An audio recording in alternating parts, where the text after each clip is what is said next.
As an elementary teacher for many years and a parent to 3 young children, what I read in the guidelines alarmed me.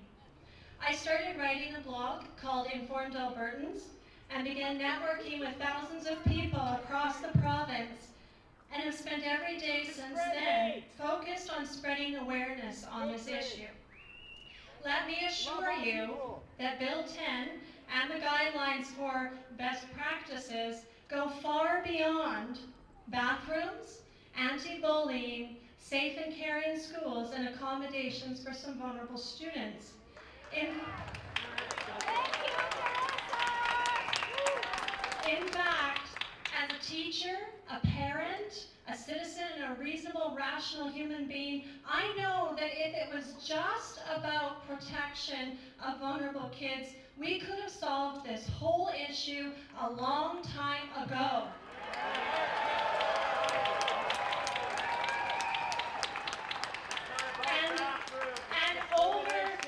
And I don't know how many of you are in the crowd today, but I would say thousands of you would not have to have been here today. But here we are. The government says that the guidelines are, quote, research-based. And in February, people across the province started receiving letters from their MLAs, form letters actually, because I got lots of them forwarded to me, assuring them, quote, what our guidelines have identified is that not all students are supported in their homes when it comes to their expressed gender identity. A 2015 Canadian Trans Youth Health Survey found that 70% of respondents felt their family didn't understand them, and 1 in 3 did not have an adult who they could discuss their problems with. Nearly 2/3 of those surveyed reported self-harm in the past year, and more than 1 in 3 said they had attempted suicide. I've attempted suicide. Schools can be the place where students struggling at home can feel safe, and it's our legal responsibility to support them as best we can. Now, these things are serious, and I want to acknowledge that, because that's not what our message is. That is serious, and we all agree on that. And we are not in any way trying to diminish their struggles. But the problem is the MLAs failed to read the rest of the research document. Because that research also stated, and I quote from page 2, family relationships are important.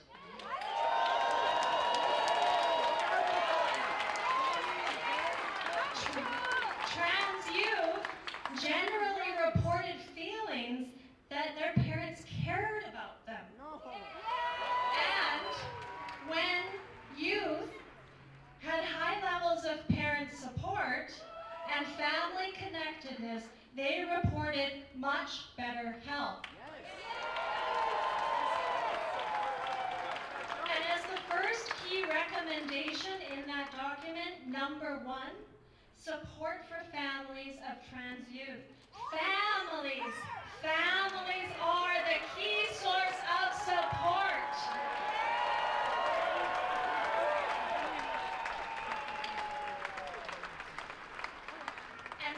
Number 1 identified in their research. Now let me make something very clear. Many parents and educators agree that LGBT youth are a vulnerable population. Yes, they are. That is not in question. Good. However, what we disagree with are what the government is proposing as a solution. To keep kids safe. Keep kids alive. Not once is there any recommendation based on the research cited by these MLAs that to suggest that students are best served by teachers and schools intentionally withholding information from their families. Why? Why would the government suggest that students must be protected from their number 1 key source of support? It doesn't make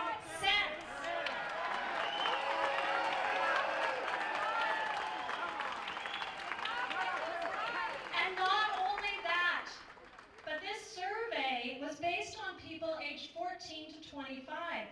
How is that developmentally appropriate to transfer to every single K-12 student in our province?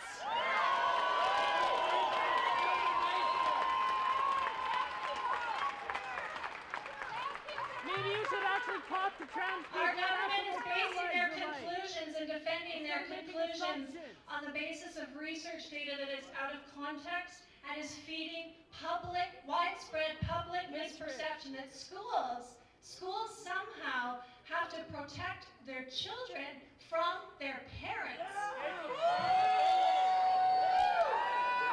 And that is a problem. Now, if the government wants to talk about research, let's look at the workload study that was released by the Alberta Teachers Association, which clearly demonstrated how teachers are already pressured to work many additional hours. How exactly do teachers feel about being voluntold? That their responsibilities now include the role of private confidant to K-12 students regarding the student's sexuality. Aren't there red flags in that suggestion? I hear privately from teachers across the province, and I have permission from 2 of them to share their messages. These teachers are not allowed to speak publicly, but here is what they want the government and you, the people of Alberta, to know. The first one says, quote, "We have teachers burning out like never before to try to meet all the demands of not only the academic needs, but now also the emotional and post-traumatic needs that our students are bringing to school. Whether they are from another, often war-torn country and can't speak English, are dealing with the dysfunctions of home life, as we've seen a sharp rise in family breakdown in single-parent families, and managing the confusion of sexual identity." She says, "I am sick and tired of hearing children taught to explore their gender, question it, and experiment with their sexuality. And I witness firsthand how children and youth are spiraling down into depression and emotional instability from a government who refuses to acknowledge the importance of protecting the innocence of all children."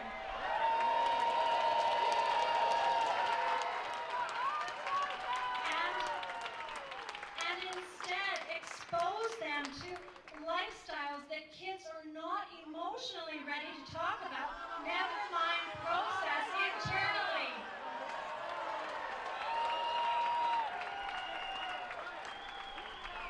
It takes weeks for a counselor to come in for 1 hour to talk and listen to their child. An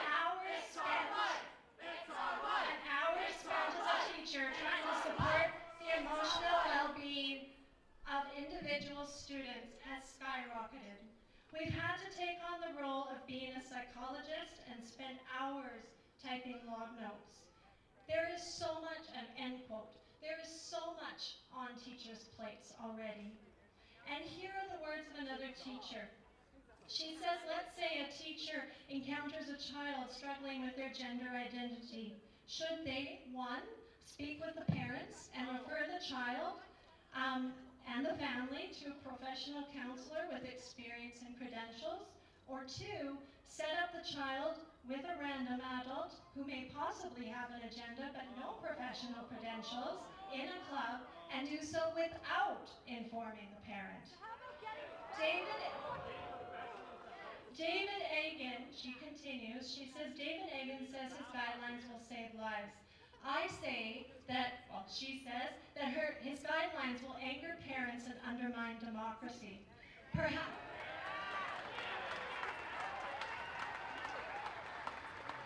Perhaps a few kids credit clubs for helping their self-esteem, and there are many emotional stories being told. And she says it's true that kids are often badly bullied in school for gender issues, among other things. However, we should not be removing parental rights due to emotional rhetoric.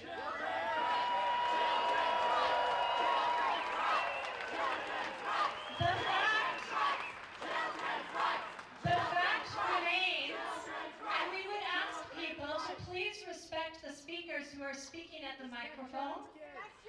The fact remains that teachers in a free society answer to the parents. Period. And every good teacher knows this. And you know what? Both of these teachers separately ended with very similar words. A call to action to you, the people of Alberta, to you, the parents. And this is what they said. They said parents now more than ever before have to be vocal and have to demand that the government give back parent rights to be actively involved in all decisions related to their children.